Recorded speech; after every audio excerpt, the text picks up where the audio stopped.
Salve, amigas e amigos da filosofia, bem-vindos a mais uma das nossas conversações filosóficas. Hoje eu vou conversar com o professor Vladimir Safatli, docente do Departamento de Filosofia da Universidade de São Paulo, e tem uma produção bastante extensa, né, tanto filosófica, acadêmica, quanto também em veículos de maior circulação. Ele está com um livro esse ano, um livro sobre o Lacan, Maneiras de Transformar Mundos. E, bom, muito obrigado pela presença aqui no canal, Vladimir. Eu queria começar com uma pergunta sobre o tema do impossível, que é um tema que aparece em vários textos seus, nesse último também, né? Tem uma formulação sua que é assim: tudo que é decisivo para nós, um dia foi impossível. E eu acho que a maneira como você formula esse tema, e vem formulando, é bastante original, né? Nesse texto novo seu, isso reaparece com uma reapropriação do Lacan e da psicanálise. E eu queria perguntar sobre a maneira como você vê essa relação das condições de impossibilidade do pensamento e também da ação, né?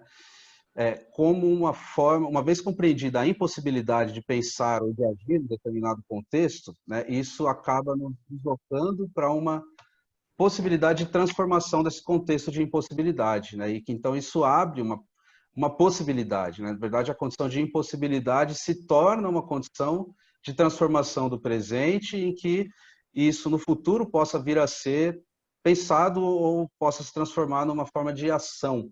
E isso tem relação não só com o sujeito, mas também com condições políticas. Então, eu queria perguntar primeiro como que você vê essa questão da transformação de uma impossibilidade numa possibilidade, né? E isso me parece algo bastante atual no contexto brasileiro, político, mas também é algo que você formula filosoficamente, né? Para além só do contexto atual que a gente vive. Uhum. Não, essa era uma maneira de pensar, digamos, a natureza dialética do movimento, né? Uma concepção dialética de movimento. E também era uma forma de propor uma leitura da dialética negativa que não fosse uma leitura deceptiva, de uma certa maneira, né?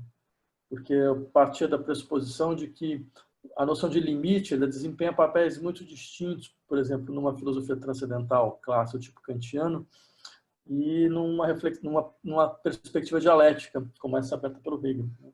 Então, no Kant, o limite ele tem uma função muito clara de limitação, né? Ou seja, são as faculdades que estão limitadas, elas têm assim, suas áreas de atuação específicas, né? Isso a ponto de alguém como Adorno fazer uma pequena brincadeira dizendo que a filosofia kantiana é como um sistema de sinais de pare. Só que a função do limite dentro da dialética não desempenha o mesmo papel. Não é à toa que o Hegel tem, quando ele for discutir a ideia do limite na ciência da lógica, ele vai a todo momento insistir nessas reversões do limite externo em limite interno, utilizando dois termos em alemão, né? Schranke, Grenze. Né? E eu li essa reconfiguração da ideia de limite a partir da noção de que, na verdade, o limite, o processo de ultrapassagem do limite define um elemento fundamental dentro da dinâmica de determinação do sentido da experiência. Você falou aí de condição de impossibilidade, né? Eu acho que é um termo bom para falar dentro desse contexto, ou seja, toda condição de possibilidade define um campo de impossibilidades, né? Esse campo de impossibilidades é a condição para a sustentação da situação, pensar a situação aí como as coordenadas de experiências possíveis, de um campo determinado, né? O que não significa que aquilo que não pode ser determinado nesse campo não exista, pura e simplesmente. Pode não ter existência dentro das condições atuais, mas ele insiste, ele tem uma insistência, né? Essa insistência ela é um motor de transformações estruturais. É um pensamento que admite a realidade de uma noção de transformação de estrutura, de redimensionamento de experiência, né? Ele vai ter que, de uma maneira ou de outra, dar conta, né, do caráter produtivo das impossibilidades, de uma certa forma, né? E aí eu insistiria nesse aspecto e acho importante insistir nesse aspecto, porque essas impossibilidades elas são historicamente situadas, elas têm coordenadas históricos sociais. E, por outro lado, não é por outra razão que um pensamento como a dialética vai insistir muito na contradição como condição do movimento. Não que o movimento seja contraditório, mas é que a contradição ela não é simplesmente um ponto vazio da experiência, não é simplesmente uma impossibilidade de experiência. Ela é, na verdade, um motor da experiência. Ela é um motor da experiência porque há certos objetos que só podem ser experimentados como impossibilidades lógicas dentro das coordenadas atuais de determinação do sentido. Então, essa ideia de transformabilidade, processualidade, ela precisa fazer... O Rui Fausto uma vez falou isso, impossíveis possíveis. Acho que é um pouco essa a ideia. Uhum.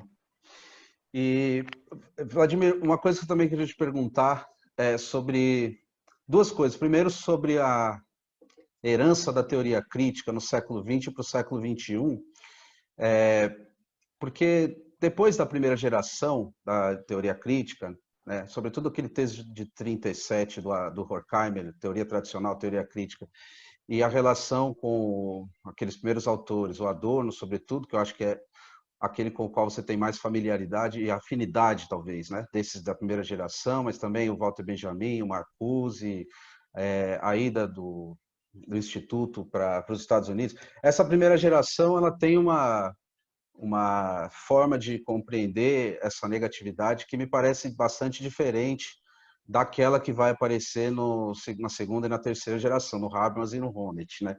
Me parece que ali eles vão fazer uma espécie de aliança com um neopragmatismo, com a teoria dos atos de fala, e vão tentar repensar a dialética e as bases normativas e emancipatórias disso em termos bastante diferentes. E vão rivalizar, inclusive, com o pós-estruturalismo francês. Me parece que a sua tentativa, e aí eu queria ouvir você sobre isso, de um certo modo, compreender esse movimento do que foi o pós-estruturalismo francês, Foucault, Deleuze, Althusser, mas, sobretudo, o Lacan, colocando Lacan nessa mesma tradição, claro que com diferenças com relação aos demais, mas para tentar recuperar algo que teria ficado perdido da primeira geração, do Adorno, do Horkheimer, sobretudo, mas também desfazendo alguns equívocos que teriam sido levados de uma certa forma, como esses autores teriam lido a dialética, que teria desencaminhado a possibilidade de reapropriação da dialética. Então, de certo modo, o movimento me parece esse. Me parece que seria reconhecer a disputa entre o Habermas e o Honneth com relação ao pós-estruturalismo, mas voltar à primeira geração a partir da contribuição desses autores franceses, sobretudo no ponto de uma teoria não identitária do sujeito. E essa teoria não identitária do sujeito permitiria uma reatualização da primeira geração e uma inserção na teoria crítica, que esses autores teriam se deslocado, sobretudo na relação com a dialética, e isso permitiria uma crítica à teoria do reconhecimento do Habermas e do Honneth. Me parece que esse é o movimento. Eu queria ouvir de você se eu estou certo, como que você vê isso? O movimento é esse mesmo. Eu diria que existem duas linhas fundamentais de conflito, na verdade. A primeira delas é interna aos desdobramentos da teoria crítica, dentro do universo acadêmico global. Porque, a meu ver, houve uma domesticação da teoria crítica a partir da sua segunda geração, Habermas à frente, e que só se aprofundou, no final das contas. Até mesmo isso que a gente chama de quarta geração, aí, para mim, parece, de fato, uma espécie de, em larga medida, uma capitulação final mesmo. Há várias maneiras de analisar essa domesticação, mas uma das maneiras que eu sugeriria é que me parece que há uma questão de contexto histórico aí que é mais ou menos o seguinte: tudo se passa como se os potenciais de resolução de conflitos, que seriam imanentes ao desdobramento do estado do bem-estar social, em solo europeu, nos anos 50 e 60, eles apareceram como o campo concreto de indicação dos desdobramentos possíveis de uma racionalidade comunicacional estendida. E é muito singular que isso ocorre exatamente no momento em que esse estado do bem-estar social começa a entrar em colapso.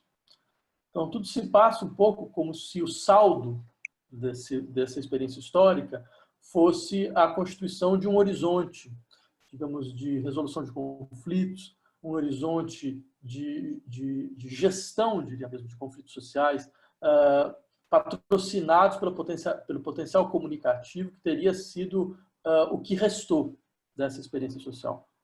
Então, daí, para mim, isso explica muito o caráter muito, digamos, melancólico dos outros desdobramentos da Escola de Frankfurt, como uma espécie de, o máximo politicamente que eles conseguem ir é uma espécie de tentativa de recuperação desse universo, desse estado de bem-estar social, das suas condições, dentro dos embates políticos atuais. Esse é o horizonte, muito claro. O que explica por que eles abandonaram por completo qualquer discussão sobre processos revolucionários imanentes ao capitalismo na sua fase terminal, né? E mesmo a consolidação, mesmo porque alguém, sei lá, como o Honneth, vai descrever o proletariado, ou a força transformadora do proletariado, como um dogma, né? Um dogma metafísico, em última instância. Tá? Por outro lado, se dentro desse horizonte, digamos, de filosofia social se dão dessa forma, eu diria que também há um outro processo, que é um processo que tem relações com esse, né, que é o abandono de um pensamento eminentemente dialético, né, no sentido forte do termo, para o desenvolvimento de um tipo de reflexão sistêmica sobre a vida social, não uma reflexão dialética, né, uma reflexão onde trata-se de descrever os sistemas gerais de interação na sua especificidade, no seu potencial imanente de ação comunicativa. Então, sem que essa reflexão fundamental da dialética, que consiste, entre outras coisas, em pensar as dinâmicas de ação próprias à negatividade e a fundamentação da negatividade como um elemento constituinte, não só de transformações estruturais da vida social, mas também de transformações no campo das estruturas da subjetividade, desaparece por completo, né? Os campos nos quais esse pensamento era levado a cabo, por exemplo, no caso do Adorno, o campo da estética, que era um campo decisivo, que contrariamente ao que várias pessoas vão dizer, é uma praxis social, então é uma reflexão sobre a praxis, né? A praxis artística, ela não se dá no ar, né? Ela é uma praxis social como outra qualquer. Então, esse campo ele fica completamente atrofiado, né? Completamente atrofiado nos dobramentos da Escola de Frankfurt, por exemplo, né? Com desenvolvimentos muito limitados. Esse é um eixo do tipo de conflito que eu procurei mobilizar. E é claro, você lembrou muito bem, quer dizer, dentro dessa recuperação, digamos, da natureza transformadora do pensamento da primeira geração da Escola de Frankfurt, em especial Adorno, que é, de fato, aquele com o qual mais me identifico, era a questão de mostrar como o pensamento não dialético por excelência, que é o pensamento francês contemporâneo, né, no fundo, ele acabava, digamos, criando involuntariamente linhas de contato muito forte dentro de com a primeira geração da Escola de Frankfurt, dentro de um tipo de reflexão que já tinha sido sentida por esses próprios filósofos, né? Foucault percebe isso, por exemplo, num dado momento, nessas entrevistas famosas, no final dos anos 70, começo dos anos 80. O Deleuze e o Guattari, eles falam, né, sobre a importância da dialética negativa no que é a filosofia. O Derrida também vai estabelecer um plano de interlocução, né, quando ele recebe o prêmio Adorno, né, e faz o seu discurso. Então, de fato, me parecia que isso não era só uma espécie de perversidade, digamos, acadêmica, né, de você ficar procurando articulações onde ninguém encontra, mas me parecia que, no fundo, essa aproximação ela era inevitável a partir do momento que aí vem o segundo eixo de conflito. Contrariamente a certas leituras que viam nesse momento do pensamento francês uma espécie de vazio de reflexão, de transformações estruturais efetivas, né? Isso aponta, sei lá, na nossa tradição brasileira você tem esse debate, né, da ideologia francesa, como Paulo desenvolveu, né, como se fosse um pouco uma discursividade radical, mas vazia do ponto de vista da sua efetividade de transformação. E essa era uma leitura que eu nunca comprei, eu nunca achei que era uma leitura correta. Então, procurei, de fato, em vários momentos, mostrar como o que os aproximava, mesmo que você tivesse matrizes muito distintas, que nem são tão distintas assim. Sei lá, o Nietzscheanismo do pensamento francês contemporâneo. Bem, o Adorno e o Horkheimer eram leitores exímios do Nietzsche. Juliette tinha esclarecimento que sirva de exemplo nesse caso, né? Então, acho que, mesmo tendo a diferença, a matriz dialética muito clara, que é abandonada pelo pensamento francês contemporâneo, todos eram experiências filosóficas que levavam em conta o esgotamento do estado do bem-estar social, a impossibilidade de um capitalismo de Estado como gestor gestor final, o horizonte final da gestão de crises dentro do capitalismo, e que pensavam esse esgotamento como condição para a rearticulação das potencialidades de produção do pensamento e da praxis. Então, relações teriam. E no caso do Lacan, eu achava que era muito evidente, porque aí você tem matrizes comuns, né? É uma certa apropriação da psicanálise, é uma certa apropriação do hegelianismo, certo? É uma articulação conjunta entre os dois, é uma reflexão clínica da vida social, certo? Em larga medida. Então, aí eu achava que havia mesmo relações interessantes. Então, eu insistiria, são esses dois eixos. E o eixo brasileiro, ele é um eixo fundamental, é que eu trabalhei ele ao final, só nesse livro que eu lancei no ano passado, Dar Corpo ao Impossível, né? Que acho que ficou mais claro qual que era o horizonte. Eu tenho uma pergunta para fazer sobre a questão do Brasil, mas antes eu queria perguntar uma outra coisa. Você acaba falando uma espécie de tendência, você não usa esse termo, mas é como se houvesse uma tendência desses, você citou o Foucault, o Derrida e o Deleuze, e depois falou do Lacan, em se dirigir, talvez, a uma reconfiguração do pensamento dialético. É claro que não exatamente nesses autores isso aparece, mas a tendência, o movimento tendencial, talvez apareça. E que teria ficado mais claro em autores posteriores, como, por exemplo, a Butler, que faz o doutorado sobre o Hegel na França, o Zizek e a Catherine Malabou. Eu me lembro desses três autores, com o conceito de plasticidade, e o Zizek, eu não sei a pronúncia correta, mas ele propõe uma espécie de síntese teórica entre o Hegel e também o Lacan, que me parece que se aproxima do que você também faz, com diferenças entre vocês, né? Mas nesses três, e na sobra também, essa tendência apareceria, né? E aí a figura do Hegel é que aparece totalmente reconfigurada, e daí tem um texto que o Zizek cita que, na minha opinião, não é tão lembrado, que é o texto do Lebrun, O Avesso da Dialética, né? Ele faz um elogio desse texto, e é como se o Lebrun tivesse colocado um fim ao hegelianismo vulgar, né? Mas o Zizek quer mostrar que o bom hegelianismo sobreviveria. E nessa tendência desses autores que eu citei, que você também citou, e depois nessa geração mais posterior, a qual você também, talvez, não sei se você se reconhece como pertencente a uma geração, né? Mas nesse conjunto de autores, né? Que essa figura de fato apareceria. Mas aí não é o Hegel tal como o próprio Hegel ele mesmo, né? Já é um Hegel, enfim, contemporaneizado, atualizado, não sei como você vê isso. Eu queria perguntar sobre o Hegel especificamente, né? Como que você vê o Hegel, autor do século XIX, e esse novo Hegel que atravessa o século XX e agora é reconfigurado segundo essas novas tendências do pensamento. E daria para substituir a palavra Hegel pela palavra dialética, simplesmente? Queria saber o que você acha disso. Tá. Não, então, Caio, a primeira coisa não é exatamente que eu acho que existe uma tendência dialética na filosofia francesa contemporânea.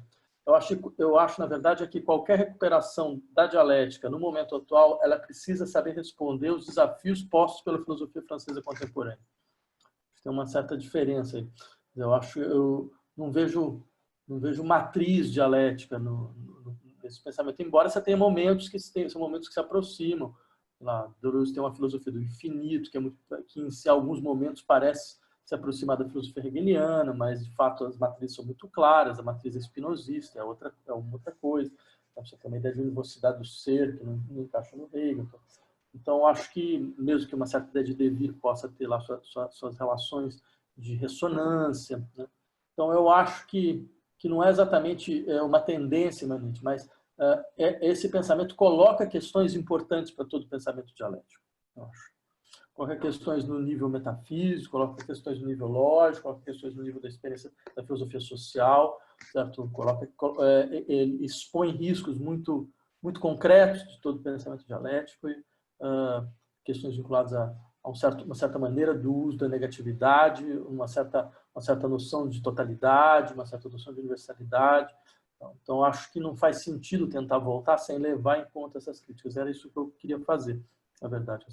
Já há um tempo eu tento fazer. E nisso, é verdade que a partir aí dos anos 90, paulatinamente, vai se consolidando um certo tipo de retorno ao Hegel, né? Acho que pelos autores, inclusive, que você levantou, né? Que a sua maneira vão articulando algumas matrizes do pensamento hegeliano dentro de debates muito próprios da filosofia contemporânea. E, de fato, são autores com os quais eu dialogo, né? Mesmo que eu tenha divergências em vários pontos, mas acho que é um processo normal dentro de um diálogo real. Agora, eu insistiria no seguinte, duas coisas. Primeiro, você levantou, parece que a partir do Lebrun houve uma certa possibilidade de operar um certo tipo de retorno ao Hegel, né? Pelo fato dele escapar de um certo anti-hegelianismo vulgar. Eu acho que você tem razão, acho que, e não é à toa que isso deu frutos muito interessantes no Brasil, né? onde ele desenvolve, de fato, a sua interlocução, né?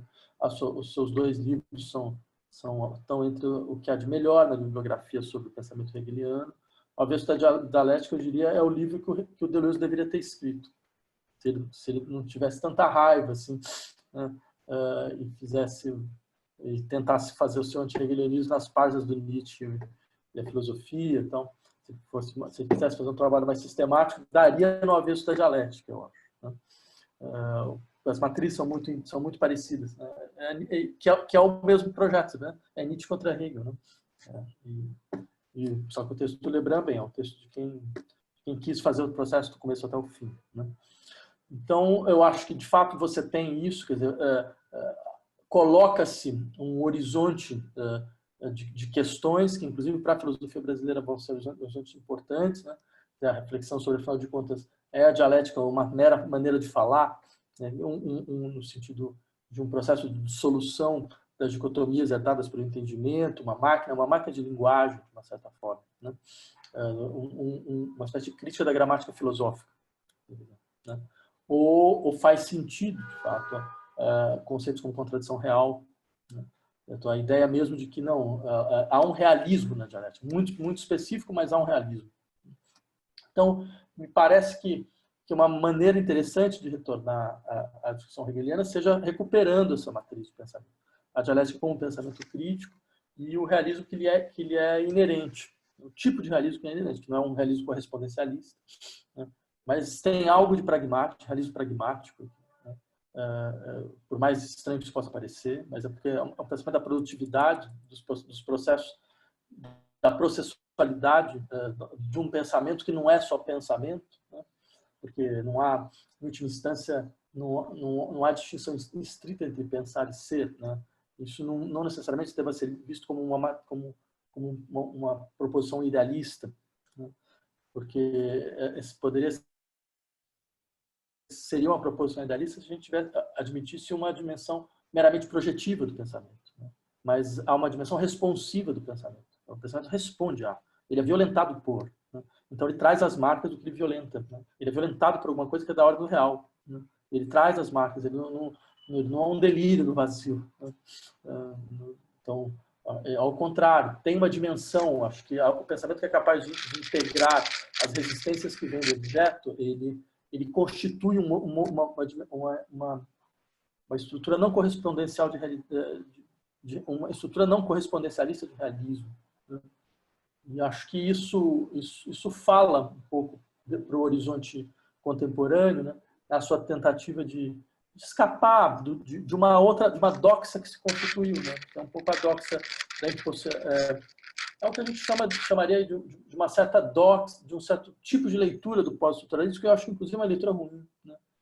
Eu acho que inclusive um tipo de leitura pouco atenta e pouco cuidadosa a esses filósofos, mas que foi se constituindo um pouco.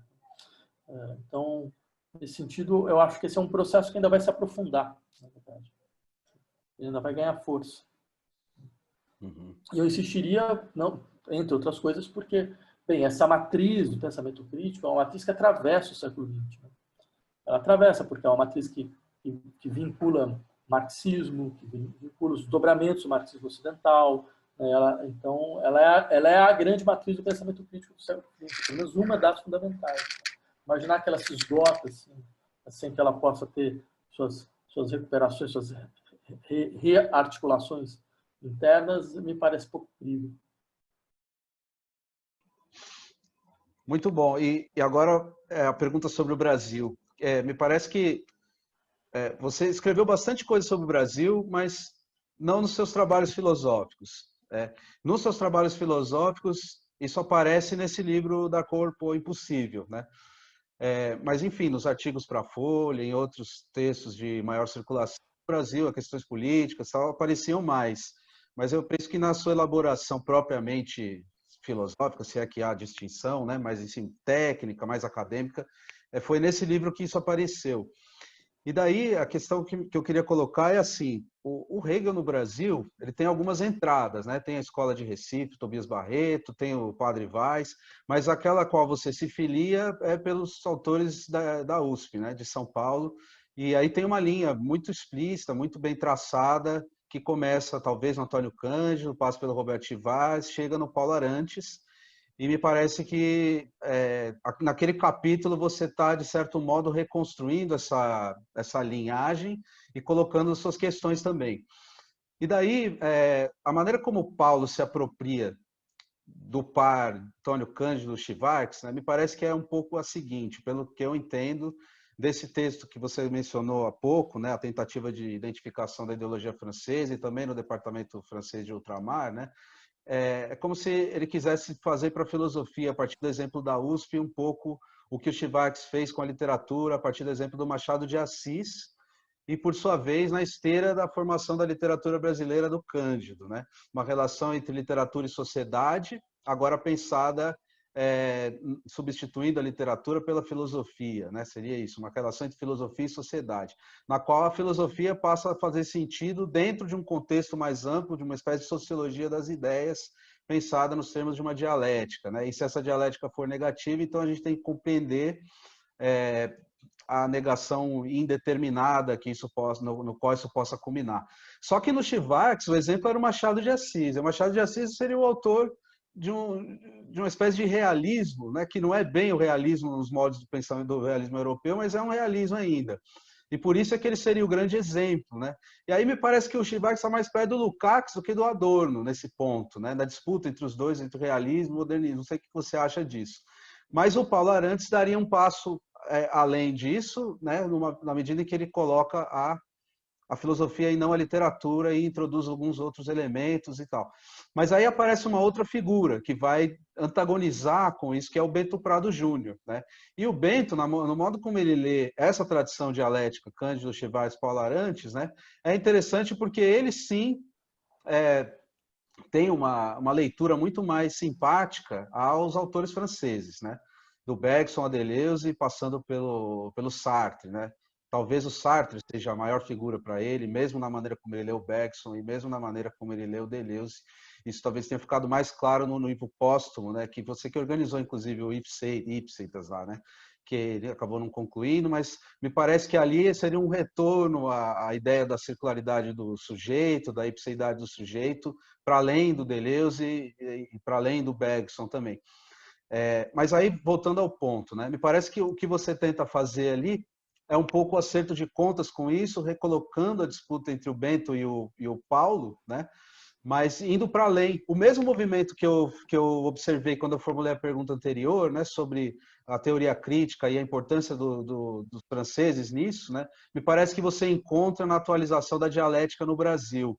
E daí o Guimarães Rosa que aparece como uma figura interessante, deslocando o nosso realismo machadiano para esse outro pensamento literário, filosófico, e aí a figura seria o Guimarães. Queria saber se você concorda com essa minha leitura do que você propôs, sobre esse movimento, né? E, enfim, para você comentar isso. Não, de fato, dentro do debate brasileiro, acho que a configuração do debate que eu queria participar é essa mesmo, né?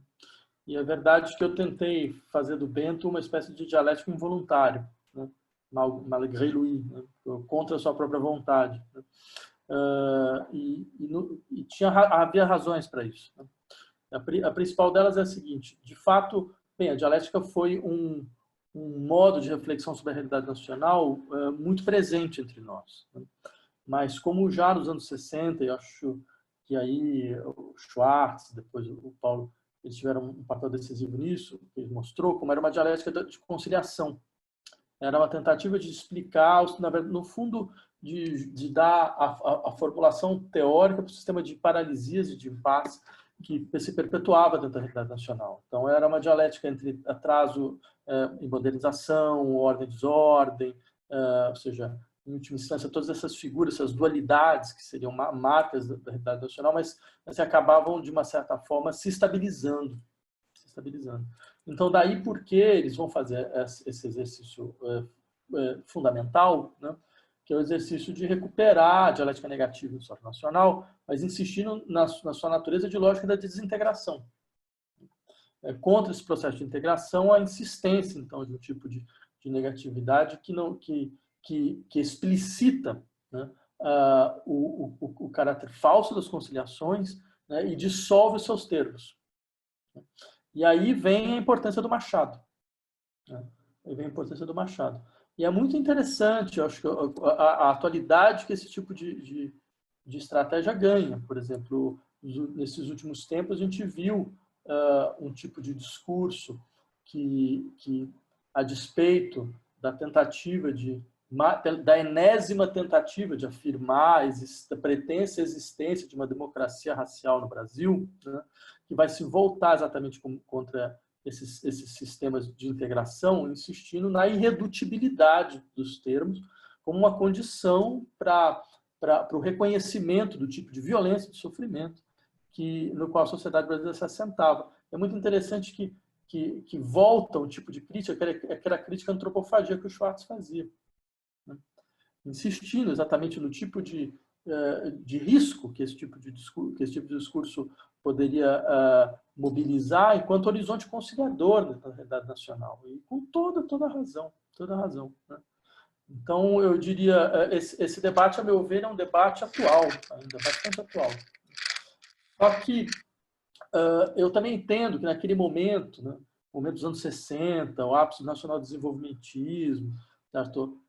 Que era a versão brasileira dos horizontes de integração social vendidos pelo Estado do Bem-Estar Social Europeu, né? Era um pouco a nossa versão nacional, né, do pacto entre a classe trabalhadora organizada e os setores ditos esclarecidos da burguesia nacional. Insistir no caráter desintegrador da dialética negativa era uma questão de justiça absoluta. Quer dizer, então, suspender o momento de síntese de um país como o Brasil fazia todo sentido, absolutamente todo sentido. Então, acho que daí vem essa maneira de recuperar o Machado de Assis como uma dialética sem síntese, né? Uma passagem incessante dos opostos, então, que é um pouco que eu, na verdade, quando eu entrei nessa discussão, eu quis levar a sério uma colocação que o Paulo fez, quando ele falou: olha, mas se eu quisesse complicar minha vida, eu teria dito que não tinha dialética lá. E aí eu tentei recuperar isso e falar: não, de fato, não tem. É um outro tipo de movimento, né? Porque a dialética negativa ela não é só uma lógica de desintegração, né? Ela é uma lógica, ela tem uma dinâmica emergente, né? Que é fundamental para a compreensão do que significa a atividade própria a esse movimento negativo, né? A essa desintegração, ou seja, como ela produz, de uma certa maneira, horizontes possíveis, né, de uma conciliação que está fora do tempo presente. Né? Mas ela está fora do tempo presente não é porque ela está presa dentro do horizonte utópico, mas é porque ela insiste dentro de uma dimensão revolucionária, que nunca desapareceu dentro do horizonte da primeira geração da Escola de Frankfurt, salvo Horkheimer, né? Que aí é um outro caso. Mas o fato de você compreender a complexidade do processo evolucionário e a inexistência de atores e atores sociais que possam, de fato, nesse momento presente, colocá-lo em marcha, não significa que você retirou-lo do horizonte. Né? Então, acho que esse é um ponto importante. Por outro lado, isso me fez recuperar o debate que o Bento faz com o Schwartz a respeito da literatura enquanto fenômeno e também um debate que tem, na maneira com que ele leu Guimarães Rosa, a resposta do Bento. Né? E é um debate que não teve sequência. Não teve sequência porque, bem, tem uma série de razões, mas o mais importante, a meu ver, era insistir como essa operação era uma operação, digamos, da mais alta relevância do ponto de vista filosófico e literário, porque o Bento encontrava na prosa do Guimarães uma espécie de figura de uma atualização dialética da multiplicidade.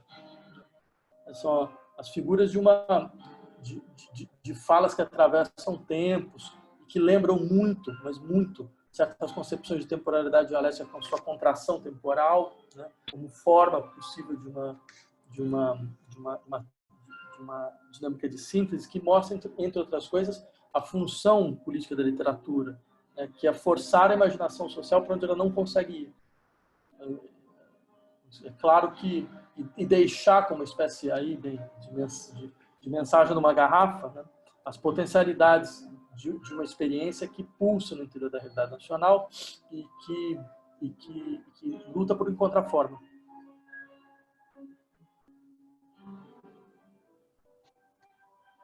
Muito bom. Eu queria, antes de fazer a última pergunta sobre as relações entre teoria e prática, queria colocar uma outra pergunta sobre uma questão que me parece que é uma questão muito debatida na comunidade filosófica brasileira, né, que é justamente sobre a filosofia no Brasil ou do Brasil, que é uma coisa que tem a sua tradição também, mas que, como você falou de um debate que não teve sequência, e me chamou a atenção isso, né? Eu conversei com muita gente que está estudando isso. Por exemplo, o Silvio Romero, já no final do 19, já dizia que o problema da filosofia brasileira é que não existe transmissão, não existe sequência entre o que um autor fala e o da geração seguinte fala. Eles estão sempre se reportando aos debates externos e isso não cria o que depois o Antônio Cândido vai dizer que foi constituído para a literatura, que é o nosso sistema literário. Né? A gente não tem um sistema filosófico, a gente não tem autores que falam a mesma língua, que escrevem no mesmo país e que se reportam reciprocamente, que isso cria uma tradição e tal. E daí isso gera um debate entre aqueles que acham que, na verdade, isso existe, mas não é valorizado, e os outros que tentam pensar isso com relação à nossa condição de colônia ou de ex-colônia, e que, na verdade, a gente precisaria nos dirigir para nós precisaríamos nos dirigir para um estilo decolonial. E daí isso ata com uma coisa que vem acontecendo em pensadores africanos, latino-americanos, né, do chamado eixo sul, das epistemologias do sul, tem gente trabalhando com isso também. Eu queria perguntar como que você vê essa tendência também, né, que existe de vários autores, e as relações que outras áreas exercem sobre a filosofia. Penso, por exemplo, no Viveiros de Castro, que fala de outra área, que é a antropologia, mas que está tentando, pelo menos nas metafísicas canibais, esse movimento é muito evidente, né? Mostrar que há uma metafísica nos povos não ocidentais, como os ameríndios, e daí vem outros autores tentando reconstruir a ideia da origem da filosofia grega e mostrando que ela tem uma origem no Egito Antigo, e talvez essa origem também pudesse ser estendida para autores hindus, para autores, enfim, de outros povos, né? Não só africanos, mas também o chamado Oriente, do Extremo Oriente, da Índia, da China, do Japão, dos povos ameríndios. e que isso recolocaria totalmente os problemas da filosofia atual, né? E o Brasil talvez fosse um lugar privilegiado, uma vez que aqui se encontram autores que pesquisam todos esses temas, né? A gente tem especialistas em filosofia europeia, franco-alemã, analítica, também em filosofia africana, em antropologia. Os povos ameríndios estão aqui também. Então, eu queria saber o que você pensa desse giro decolonial e da questão da falta, da ausência de sequência nos debates travados aqui no Brasil. Olha, eu acho que essa ausência ela poderia ter sido diferente, na verdade. Eu acho que existe uma série de fatores aí que devem ser realmente levados em conta. O primeiro deles é uma confusão enorme entre transmissão e filiação. Eu acho que existe muito dentro do debate brasileiro, né? Ou seja, isso impede, inclusive, que as gerações elas consigam ter discussões, porque as discussões elas são ou na base da filiação, então não tem discussão, é uma continuidade, certo? Ou na base do silêncio. Então, exatamente, por exemplo, a gente teve debate dentro da filosofia brasileira, a geração que está falando do Paulo, do Bento, do Janotti, do Rui Fausto, só para ficar, no caso, os Piano, que teve várias outras, mas que eu acompanho mais, existia um debate forte, inclusive. Ele sumiu, em larga medida. É uma boa questão. Por que ele sumiu? Quer dizer, qual foi o bloqueio, a paralisia? Né? Porque ele vai se degradando, né? Vai se degradando como uma espécie de... uma coisa meio triste que acontece no Brasil, às vezes, que é esse tipo de... E aí eu acho que tem uma responsabilidade muito grande dos pesquisadores, das pesquisadoras, de quem faz filosofia no Brasil também. Né? Porque vai se consolidando um pouco essa ideia de que, não, mas se você lê um autor de maneira diferente, é porque você lê mal. Entendeu? Se você lê de uma maneira que não é a maneira que eu acho que tem que ser lido, então você lê mal. Né? Então você tem uma coisa... Assim, se você lê mal, por que eu vou debater com alguém que lê mal? Qual que é o sentido? E isso é bem, eu acho primário esse tipo de colocação. E esse tipo de debate. Eu acho que é uma coisa que acontece muito entre nós. Qualquer pessoa que percebe como filósofos leem filósofos compreendem muito claramente o que significa. Eu poderia falar que todo filósofo lê mal todo filósofo. Eu poderia chegar e falar, bem, Adorno leu muito mal o Russell. Né? O Habermas lendo Foucault é uma piada. Então, eu poderia falar, bem, mas o Hegel lendo Kant está cheio de problema. Né? Ou seja, eu poderia ficar fazendo esse tipo de jogo ad infinito. Entendeu? E qual que é o sentido disso? Wittgenstein falando sobre a tradição filosófica é um negócio de você chorar. Entendeu? E aí? Significa o quê? Significa nada. Né? Significa que você, na verdade, mobiliza dimensões de um texto, muitas vezes dimensões que estão implícitas no texto, estão latências do texto. Isso é assim que se lê. E muitas vezes você mobiliza contra, inclusive, a expectativa dos próprios autores. Isso faz parte do processo. Então acho... Bem, primeiro, eu acho esse tipo de problema. Segundo, existe uma questão que eu acho que é uma coisa a se pensar. Existe uma tendência brutal ao apagamento no Brasil. Muito impressionante. Então, você encontra bastante pessoas falando, bem, mas não tem filosofia no Brasil. E não é só o Olavo de Carvalho que fala isso. Não existe filosofia no Brasil.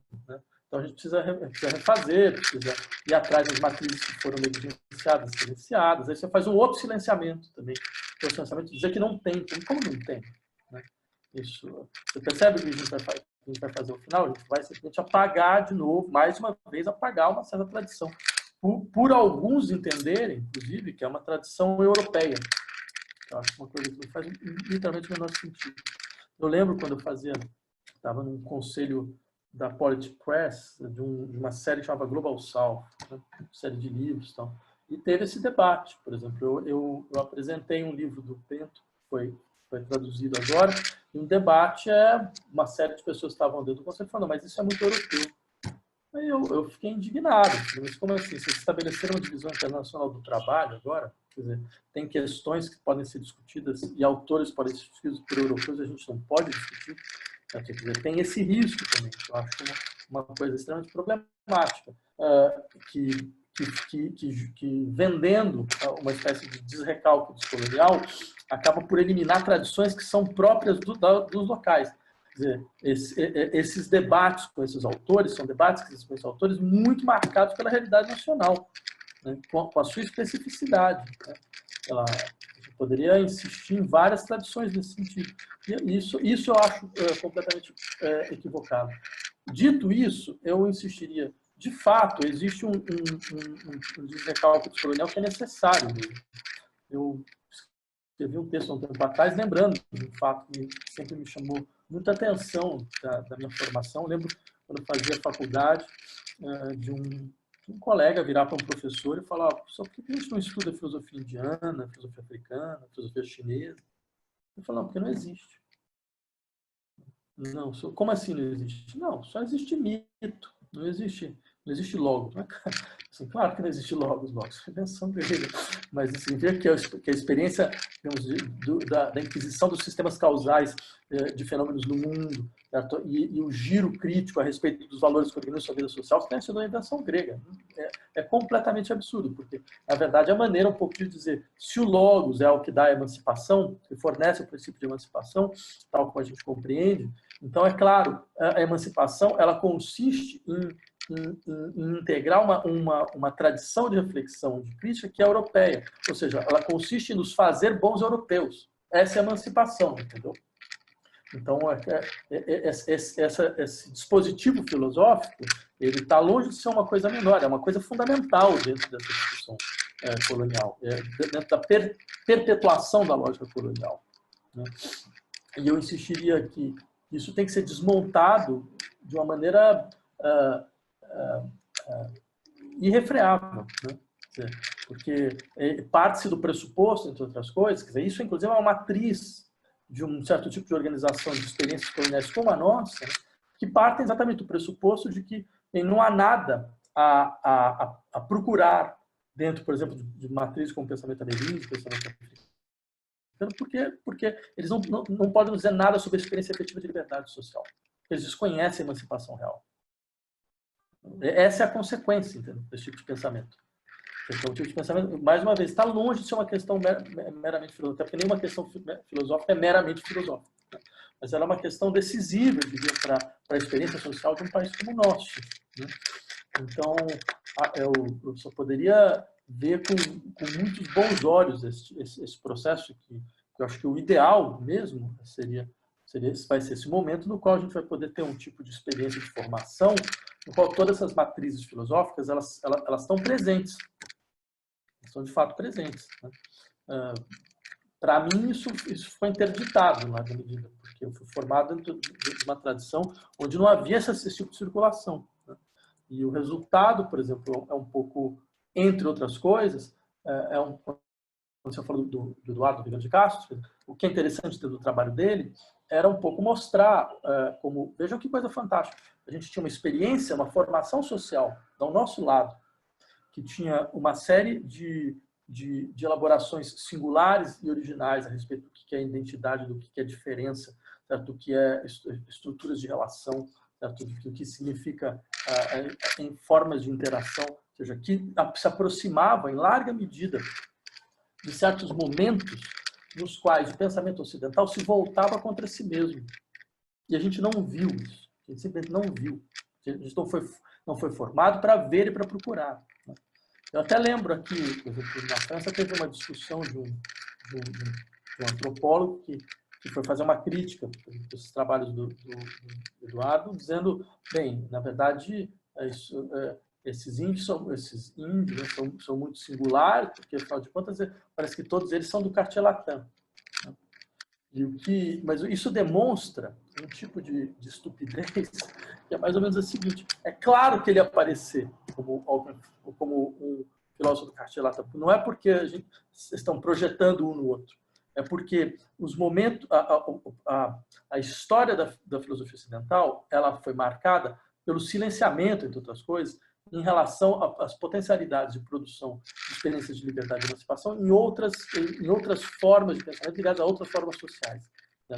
Por exemplo, haja visto o que foi a Constituição da Teoria do Estado-Natureza como uma maneira defensiva do pensamento europeu de se colocar contra as experiências sociais que estavam aparecendo, vindo dos ameríndios, certo? Dentro de relatos de viagens sobre a liberdade dentro dessas sociedades. Então, tanto que as figuras estão lá, a gente encontra o Locke, o Hobbes falando sobre essas experiências, né? Tentando dizer, não, mas isso não é verdadeira liberdade, isso não é liberdade efetiva. Porque, é claro, isso colocaria uma questão política central para a institucionalidade vigente, então, no solo europeu. Então, a gente conhece esse tipo de silenciamento. Então, é óbvio que nos momentos em que a filosofia ocidental se volta contra si mesma, ela abre para ressonâncias possíveis com as experiências que ela recalcou. É óbvio. Né? No momento que você tem um giro autocrítico do pensamento ocidental sobre si mesmo, ressonâncias com aquilo que ele precisou recalcar para se afirmar, emergem. Né? Então, eu diria, a gente tem esse horizonte possível de pensamento, que é uma riqueza de pensamento inaudita, na verdade, né?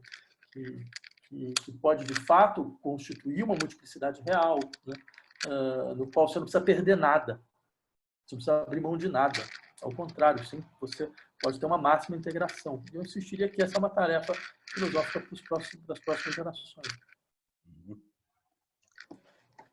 Muito bom. E agora uma última pergunta sobre a relação entre teoria e prática, para falar um pouco sobre o filme E Agora o Quê? Do Jean-Claude Bernardet, que você aparece como personagem principal, né? Encenando um pouco você, uma espécie de duplo do Vladimir Safat, né? E também sobre o último livro, que agora eu fiquei pensando numa confluência possível, na passagem que você estabelece da transferência para o ato psicanalítico, né? É como se houvesse ali, eu gostaria de chamar de salto, não sei se você gosta do termo, né? Mas que me parece que é o mesmo movimento que há no filme entre aquela figura especulativa, que escreve, né, o intelectual, professor da USP, e um outro intelectual, que no entanto é o mesmo, que fala, que tenta ouvir o movimento da cidade, o movimento das lutas políticas, de grupos sociais oprimidos, e há uma disjunção entre essas duas figuras, e que vai se constituindo no filme, né? E me parece que é o movimento da transferência, tal como você elabora no livro também, e que deveria culminar, se bem feita a estratégia psicanalítica, no ato, né?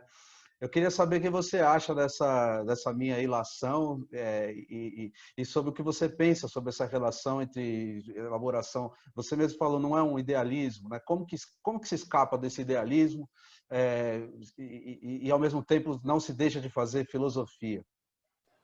Não, essa colocação que você fez, ela é válida. Acho que a gente pode pensar, de fato, alguma coisa dessa natureza, né? Eu insistiria no seguinte, o filme ele tem dois níveis, né? Ele tem um pouco essa história dos impasses da classe intelectual brasileira, né? E acho que a gente quis fazer isso porque, dentro da situação de paralisia no qual o Brasil se encontra, né? E essa paralisia ela é profunda, né? Eu acho que até a gente acabou de ter um processo eleitoral aí que está longe de ser um processo realmente tranquilizador para nós, né? Ao contrário, demonstra, de fato, a profundidade do problema no qual a gente se encontra, né? Mesmo que tenha elementos interessantes que vão aparecendo, mas é importante também ver toda a limitação do nosso campo, né? Que se deixa muito evidente. Eu não faço leitura política simplesmente a partir de realidades eleitorais, mas também não sou abstrato ao ponto de achar que essas realidades elas não contam nada, né? Então também acho aí vem uma colocação que eu acho importante fazer. Me parece que tem um tipo de pensamento muito binário muitas vezes, que é ou você organiza toda a sua reflexão política a partir dos coeficientes eleitorais, ou você diz que isso é uma mera espoliação, que isso não é verdadeira política. Nenhuma nem outra perspectiva está correta. As duas estão completamente erradas. Então, dito isso, é simplesmente para falar, numa situação de paralisia como essa, é importante que todos os atores sociais eles se voltem para si mesmos e façam sua autocrítica, porque todos erraram. Não tem nenhum estava certo, todos estavam errados. A classe intelectual estava errada, os movimentos sociais também erraram, as classes mais vinculadas a justamente políticos também erraram fragorosamente. Então a gente quis fazer, a gente fala, então a gente vai começar da gente. A gente vai fazer isso, a gente vai fazer esse processo. Então, eu insistiria, tem dois níveis, né? Porque alguns fizeram uma leitura meio apressada, dizendo, tá aí, tá vendo? O ocaso da figura, da universidade, intelectual, alguns fizeram até críticas a esse respeito. Eu diria, tem um erro de interpretação brutal, que poderia ter sido explicitado se eles fizessem simplesmente a pergunta: quem fez o filme? Quem fez o filme? Foi a própria universidade. São 3 professores universitários. Ou seja, isso é uma demonstração, eu diria, de que o processo deveria ser lido nos seus 2 eixos, né? No sujeito denunciado e no sujeito de denunciação, tá? O que acabou sendo perdido. Isso por um lado, né? Por outro, me parecia também, para a gente que era muito explícito, que a única possibilidade de saída se daria pelo seguinte: eu não sei se você percebeu, mas no filme todos os personagens estão vinculados à música. Eu toco, a Palomares, que faz outra protagonista, ela canta samba, o pessoal lá do Capão Redondo, eles terminam puxando um rap. Então. E é óbvio, a questão que poderia ser perguntada é: onde essas músicas podem se encontrar? Porque elas expressam, você percebe, sensibilidades singulares. Elas expressam ritmos e intensidades diferentes. Elas expressam corporeidades distintas. O que se trata de fazer? Eliminar essas corporeidades? Eliminar a singularidade dessas sensibilidades? Ou encontrar um ponto de constelação? Só que esse ponto de constelação ele vai ser produzido pela emancipação da dissonância entre todas elas. Elas são irredutíveis mesmo, de uma certa forma. Elas são irredutíveis porque elas vêm perspectivas distintas do mesmo problema. E essas perspectivas elas não são limitadas em si. Certo? Elas trazem dimensões fundamentais. Certo? Se a gente fosse capaz de fazer um pouco como Chamberlain, construir a partir de dissonâncias, então essas perspectivas elas poderiam deixar de entrar imediatamente em conflito, né? Para que elas pudessem ser as condições de apreensão de um objeto, que é a realidade social brasileira, né? Dentro de um sistema de novas alianças, né? Só que esse sistema de novas alianças ele vai ser difícil de ser produzido. É isso que o filme queria mostrar, né? Por uma série de coisas, por uma série de marcas, por uma série de feridas que são próprias da realidade nacional, que aparecem quando os processos eles vão emergindo, né? Então, é um pouco para dizer, olha, vai ser uma dinâmica complicada. E partindo de um princípio psicanalítico, que é melhor você chegar para o paciente e falar, olha, não vai ser simples, você não vai sair daqui semana que vem, entendeu? Não vai ser daqui a 2 semanas que você vai achar que pronto, então agora eu consigo fazer tudo como eu gostaria.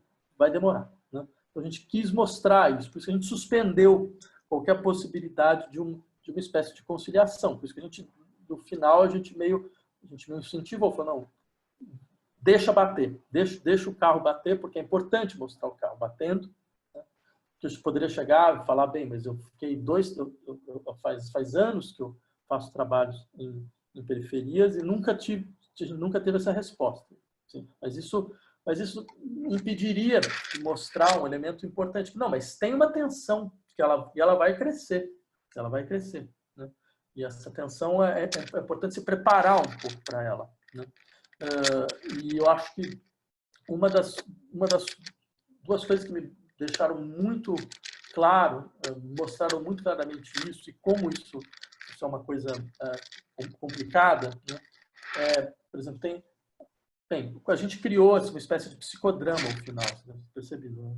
Que é uma discussão onde a gente falou para todo mundo, olha, tipo, pode ir em frente, sem parar, né? Então, aí isso permitiu emergir certas coisas, né?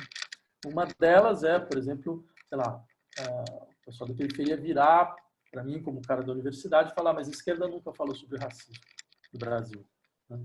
Isso para mim é muito, muito sintomático, muito sintomático. Primeiro porque é falso, é brutalmente falso, né? Você teria que pegar o Celso Furtado, só para ficar na esquerda universitária, Celso Furtado, Florestan Fernandes, Ribeiro, jogar tudo no lixo, né? Mas o fato é que isso ficou como marca. Isso ficou como uma marca para um certo setor. E há de se entender o que aconteceu e por que isso fica. E por que também que a própria universidade ela não defende a sua produção.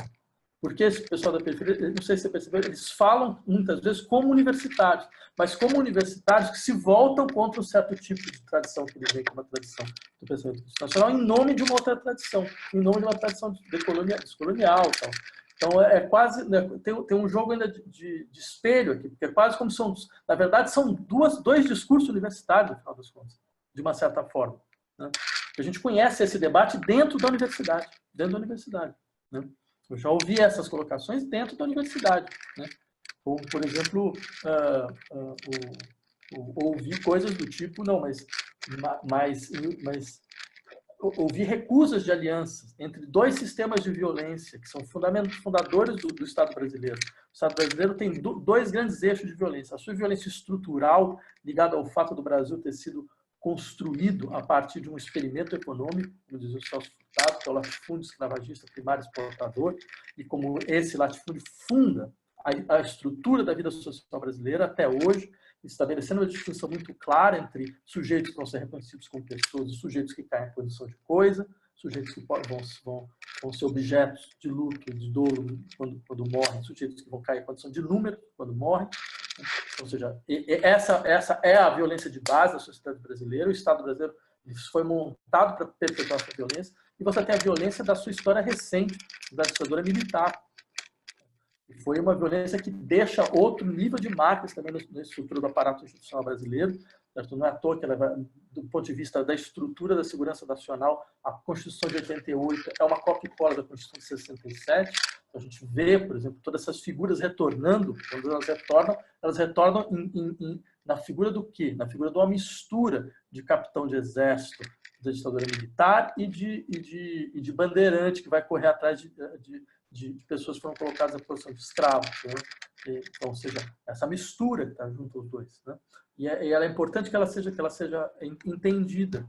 E em um setor, por exemplo, a luta contra a ditadura, você tem um setor fundamental da universidade que morreu, que foi para frente, né?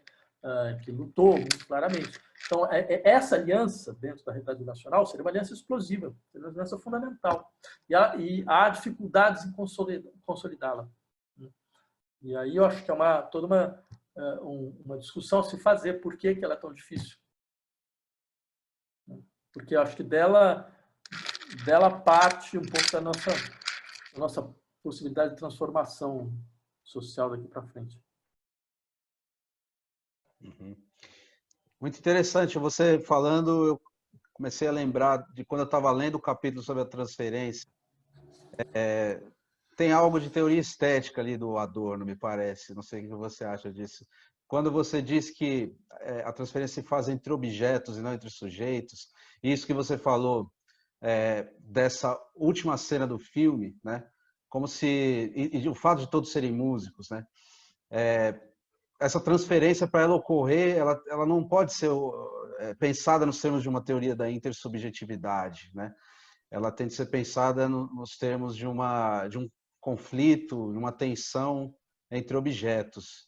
E daí isso tem necessariamente uma expressão musical, né? Como você bem falou, que eu não tinha pensado, mas eu acho que a ideia da escuta psicanalítica pode se aliar com a escuta musical, no sentido que o Adorno pensava.